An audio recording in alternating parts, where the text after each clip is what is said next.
Et la première épreuve donc sera la philosophie mercredi prochain. C'est une matière qui n'est enseignée qu'en terminale.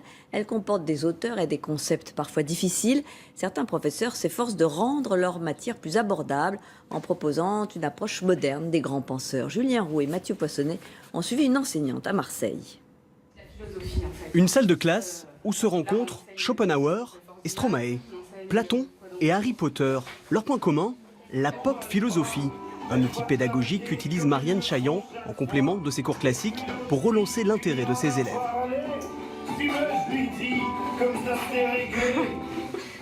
Alors, ce couplet que vous chantez, vous ne le saviez pas quand vous le chantiez dans votre voiture, vous chantiez du Schopenhauer en fait. En philosophie, il y a des tubes, comme en musique, et il y a un grand tube de Schopenhauer qui est « La vie est comme un pendule qui oscille de la souffrance à l'ennui ». Vous retrouvez le mouvement pendulaire de Schopenhauer. On est formidable et puis demain on sera formidable. Tout ce qu'il y a de beau dans notre vie va être irrémédiablement arraché, emporté, détruit, et nous serons un jour, vous et moi, formidables. On se rend compte que dans toutes les chansons, dans plein de choses, dans toute la vie, on est entouré de philosophie. Et donc ça nous aide à réfléchir, à penser. Pour moi, la philosophie, avant de commencer cette année, c'était quelque chose réservé à une élite. Ça nous a fait rendre les cours beaucoup plus captivants. On peut aborder la philosophie avec un autre regard. Je suis même allé voir plusieurs conférences en dehors du lycée.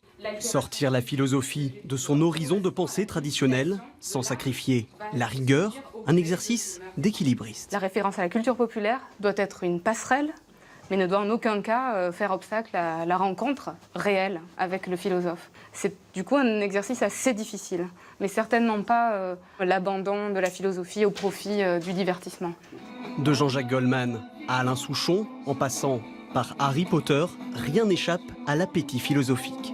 Vous voyez qu'à Poudlard, on fait de la philosophie en fait. Et là, on se rapproche de Sartre, dont vous savez que le grand tube est, en une phrase synthétique, l'existence précède l'essence.